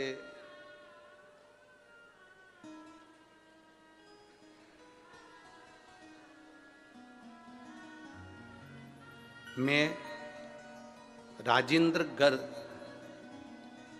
पत्नी रमेश कुमार गर्ग, बासी पावर हाउस रोड, भटिंडा की रहने वाली। ठीक है, कहीं बैठी हैं क्या? अच्छा, आप श्री शिवाय नमस्तुभ्यम। मैं राजेंद्र गर्ग, पत्नी रमेश कुमार गर्ग, हम यहाँ के पावर हाउस रोड भटिंडा के रहने वाले हैं। मेरा मोबाइल नंबर ये है। गुरुजी, मेरे पेट में दर्द रहने लगा। हम लोग डॉक्टर के पास जांच करवाने के लिए गए, तो जांच के बाद डॉक्टर ने हमें बच्चेदानी में 3 बड़ी बड़ी गठानों का बताया। बच्चेदानी निकालने की नौबत आ गई। डॉक्टर के हिसाब से ऑपरेशन करना जरूरी था और बच्चादानी पूरी निकालना थी। गुरुजी, घर वाले सब घबरा गए, अब करें तो करें क्या? तब किसी ने कहा कि शिवजी पे चढ़ा हुआ जल, और अगर सीहोर का कोई रुद्राक्ष आपके पास में हो तो उसको पीना, उसको तांबे के कलश में गलाओ, उसका पानी शिवजी को चढ़ाकर पियो। तब एक बेलपत्र शंकर भगवान को चढ़ाकर हमने खाना प्रारंभ करा। डॉक्टर से हमने केवल 20 दिन मांगे हैं कि हम 20 दिन बाद ऑपरेशन करा लेंगे। डॉक्टर ने कहा ऑपरेशन जल्दी कराओ, क्योंकि यह ऑपरेशन जरूरी है और गठान कोई साधारण नहीं है, बच्चादानी पूरी निकालना पड़ेगी। 11 दिन तक हमने बेलपत्र खाया, शिवजी पे चढ़ा हुआ जल पीना प्रारंभ करा। और गुरुदेव, जब हम दूसरी बार जांच कराने के लिए 11 दिन बाद हॉस्पिटल पहुंचे, तो डॉक्टर ने स्पष्ट कह दिया कि तुम्हारी गांठें गल गई हैं और बाबा की कृपा दृष्टि ये हुई। गुरुदेव, हम यहीं भटिंडा के रहने वाले हैं। पावर हाउस रोड पर हमारा निवास है। हम बाबा का क्या वर्णन करें गुरुदेव? शिव शिव है। मेरा छोटा बेटा कभी भी शंकर के मंदिर नहीं जाता था, शिव को नहीं मानता था, पर हमारे कहने पर बाबा के मंदिर जाना चालू करा और बाबा को 1 लोटा जल चढ़ाना प्रारंभ करा। उसने एक ही बात कही थी, मां, अगर तेरा शिव पुराण सही है, सत्य है, और शंकर की कथा अगर सत्य है, तो मेरी सरकारी नौकरी लगना चाहिए। और बाबा की ऐसी कृपा हुई गुरुदेव कि मेरी पेट की गठान बच्चादानी की भी अच्छी हो गई और मेरे बाबा ने मेरे बेटे को सरकारी नौकरी भी दी। मैं बाबा को यहाँ धन्यवाद देता हूँ। एक बार दोनों हाथ उठाकर हर हर महादेव। मैं राजेंद्र गर्ग, पति रमेश कुमार गर्ग, बासी पावर हाउस रोड भटिंडा की रहने वाली हूँ। मेरा मोबाइल नंबर ये भटिंडा। शिव तत्व बैठी है, शिव भक्ति ओघड़ी की भक्ति हो सकता है। 1 लोटा जल, आप शिव को जो जल समर्पित कर रहे हो, आप शंकर भगवान को जो 1 लोटा जल दे रहे हो, आप भगवान शंकर का जो गुणगान कर रहे हो, आप शिव भक्ति को जो धारण कर रहे हो, सहज नहीं हो सकता, वो सरल नहीं है। हम तो यहां तक कहते हैं, और आप प्रैक्टिकल जरूर करना। सीहोर वाले महाराज पर इतनी जल्दी भरोसा मत करना रे पंजाब वालों, सुन लो अच्छे से, प्रैक्टिकल करना। घुटना में दर्द है, कमर में दर्द है, पीठ में दर्द है, कहीं पर भी दर्द है, जब कथा का विराम हो रहा हो, कर्पूर गोरम हो रही हो, आरती हो जाए, तब जहां बैठे हो, भले वो दरी बिछी हो, आसन बिछाओ, जमीन हो, वहां की थोड़ी सी रज, क्योंकि जहां शिव पुराण होती है वहां का कंकर भी शंकर हो जाता है, उसकी रज हमारे शरीर पर जरूर लगे। 7 दिन तक श्रवण करो, भक्ति करो, भजन करो, धारण करो।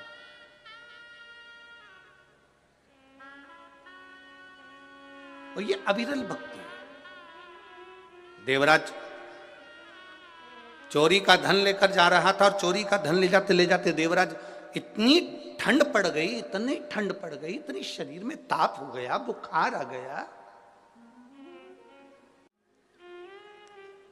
जब बुखार आता है, ताप बढ़ती है, शरीर में ताप बढ़ती है तो भोजन छूट जाता है, बुखार बढ़ता है, भोजन छूट जाता है, फीवर आया, भोजन छूट जाता है, शरीर में ताप बढ़ा तो भोजन छूट गया, और घर में जब पाप बढ़ा तो भगवान का भजन छूट गया, भजन छूट गया। आपके घर में अगर भगवान की भक्ति हो रही है, किसी को भी भजो, हम मना नहीं करेंगे। तुम भगवान कृष्ण को भजते हो भजो, राम को भजते हो भजो, गुरु नानक देव जी का स्मरण करते हो करो, गुरुद्वारे तक जाते हो जाओ, शिव मंदिर तक जाते हो जाओ। आप भगवान की भक्ति अगर धारण कर रहे हैं, आपके भीतर अगर भगवान की भक्ति है, राम कृष्ण शिव की भक्ति है, तो समझ लेना कि तुम्हारे घर में अभी पाप प्रवेश नहीं करा। जिसके घर में पाप प्रवेश कर जाता है, भजन बंद हो जाता है। अभी पाप प्रवेश नहीं करा।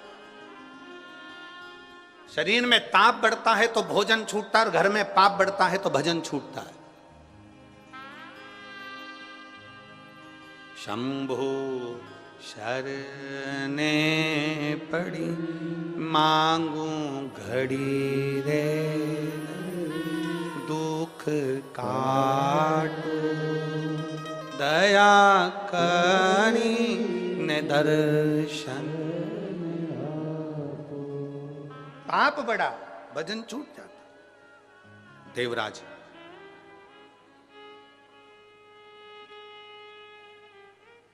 चोरी का धन लेकर शिव जी के मंदिर में, शरीर में ठंड पड़ रही है, ठंड लग रही है, कहां जाए? शिव मंदिर में चले गए, छुप के बैठ गया दीवार से टिक कर। चोरी का धन बाजू में है।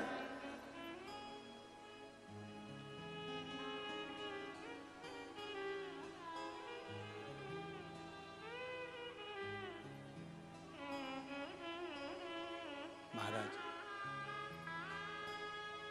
जब चोरी का धन लेकर वहां बाजू में बैठ गया, वहीं पर शिव पुराण की कथा हो रही थी और पंडित जी चिल्ला चिल्ला कर कह रहे थे, हर हर महादेव, बार बार कह रहे थे।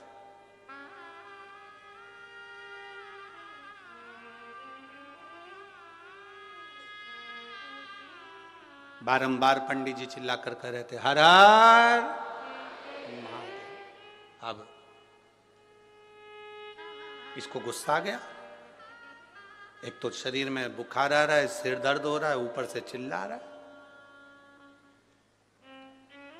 अपने गांव में, नगर में, शहर में जब अच्छा काम हो ना, बन सके, दोनों हाथ आगे बढ़ाना, और अगर कोई आगे बढ़ रहा है तो उसका सहयोग करना कि हमारे नगर में इतना अच्छा कार्य हो रहा है, और करो, हम तुम्हारे साथ में है, अच्छा कार्य।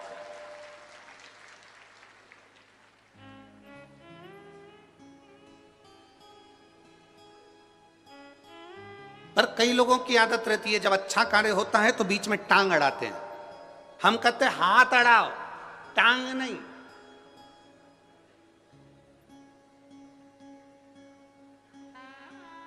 राइट हैंड, लेफ्ट हैंड, इन दोनों में सबसे बेकार हैंड कौन सा होता है? जो कभी पूजन पाठ में काम नहीं करता। बोलो बोलो, जम के बोलो।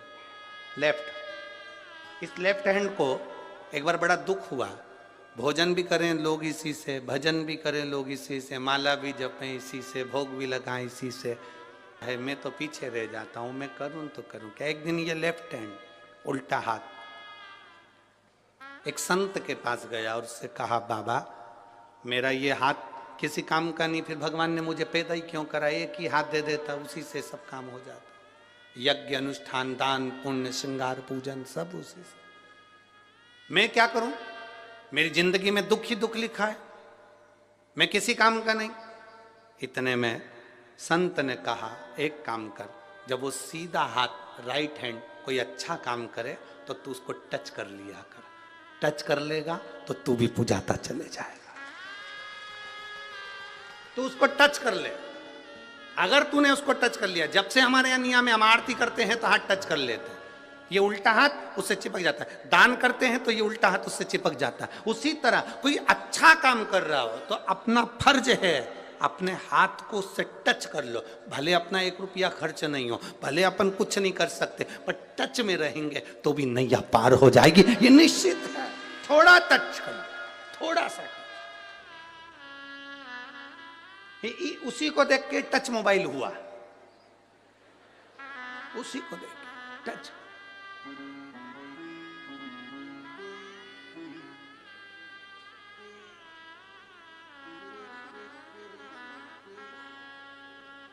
थोड़ा सा टच किया, अच्छा काम हुए तो थोड़ा सा आगे बढ़कर करो। और मत बुरे कर्म कर बंदे वरना पछताएगा, भगवान की आंखों से तू बच नहीं पाएगा, तू बच नहीं पाएगा। अरे ओ अज्ञानी मत करना, तेरे कर्म का फल भी तो ही पाएगा, जैसा किया तूने तेरे आगे आएगा। मत बुरे कर्म कर बंदे वरना पछताएगा, भगवान की आंखों से तू बच नहीं पाएगा, तू बच नहीं पाएगा। थोड़ा कोई अच्छा कर रहा है हमें उसके साथ लग जाना है, कोई सत्कर्म कर रहा है हमें उसके साथ लग जाना है, कोई नेक कर्म कर रहा है हमें उसके साथ लग जाना है।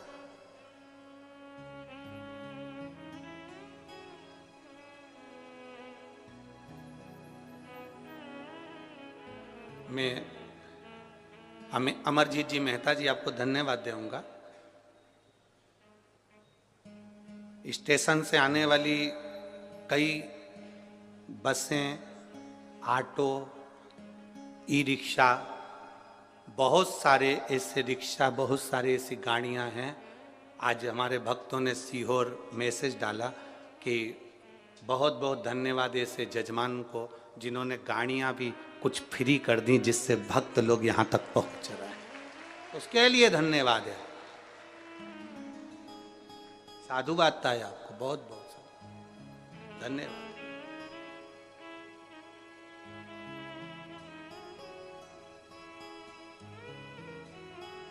और धन्य है भटिंडा के लोग, जितने ट्रस्ट हैं, जितनी धर्मशालाएं हैं, जितने गार्डन हैं, उनको मैं धन्यवाद दूंगा।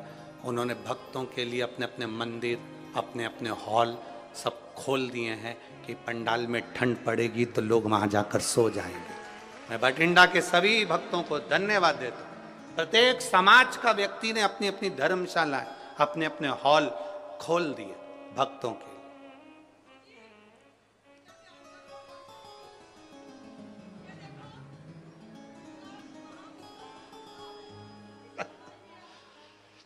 क्या हुआ है? क्या हुआ है? लाओ लाओ लाओ।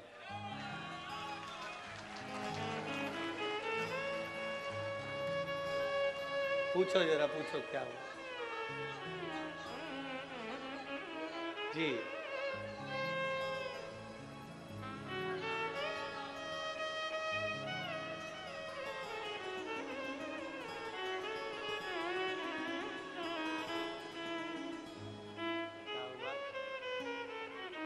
नहीं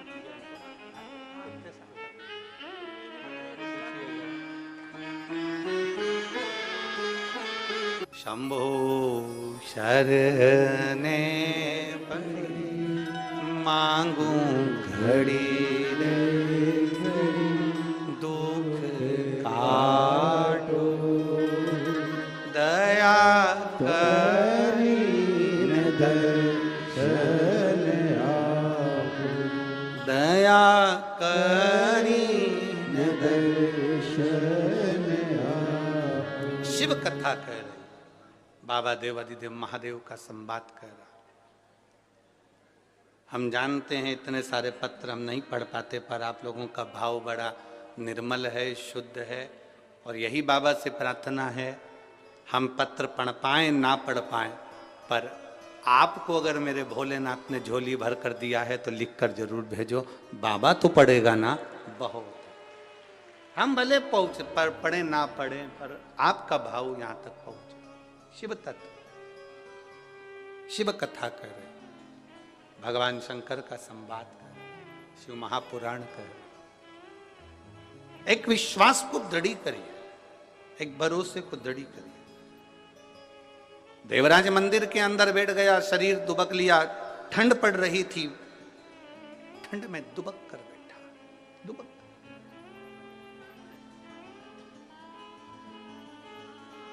अब करे तो करे क्या? बीच बीच में पंडित जी चिल्ला रहे थे हर हर महादेव। जैसे ही पंडित जी चिल्लाते इसको बड़ा गुस्सा आता। कोई सत्कर्म करे तो क्रोध नहीं करना, उसमें आगे बढ़ जाना। आओ भैया, आओ आओ साहब, बैठो साहब, भजन करो साहब।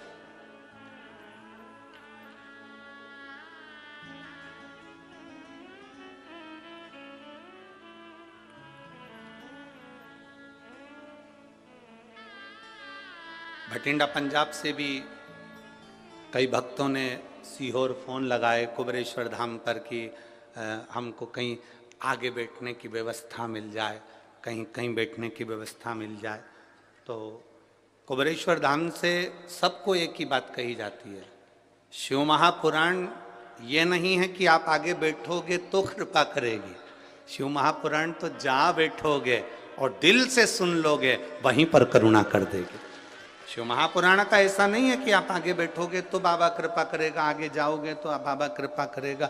ना ना ना ना, यहाँ देखो बस में और ट्रेन में बहुत अंतर होता है।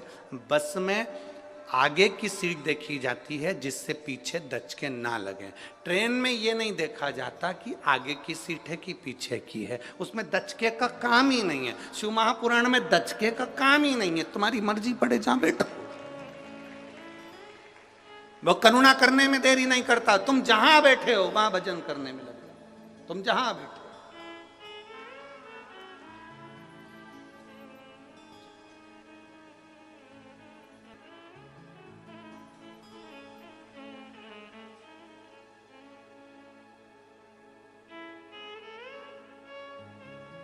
अभी तक इस मैदान में, इस ग्राउंड में चौके और छक्के लगते थे।